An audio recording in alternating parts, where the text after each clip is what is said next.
Le crément rosé. Donc le crément rosé qui est un rosé d'assemblage, c'est-à-dire qu'on va assembler à la fois différents terroirs, différentes années parfois, mais également différentes méthodes. On peut avoir un peu de rosé de saignée, un peu rosé de presse, et on va le retrouver à la fois dans la couleur déjà.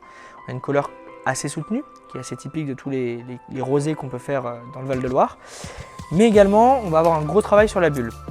L'objectif de notre rosé, ça va être de faire une bulle assez fine, d'où le nom de la cuvée qui s'appelle les fines bulles de l'ellipse.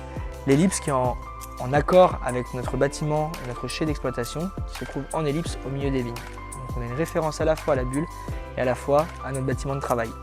Le crément rosé à base de 100% Cabernet Franc, le cépage typique de Loire, et qui nous permet d'avoir des rosés qui sont très florales. On est vraiment sur le côté beaucoup plus floral que sur les rosés de saignée tranquilles, on va être sur un côté plus fruité, là on met en exergue le côté floral. Et on va aussi avoir une très grande finesse, à la fois dans les bulles mais également aussi en bouche.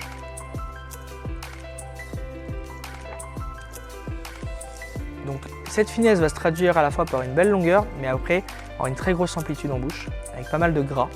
Donc il y a eu un travail sur liant en amont pour permettre d'avoir ce gras, et qui va nous permettre d'accompagner ce vin par exemple avec, on peut prendre à la fois l'apéritif, mais également au dessert.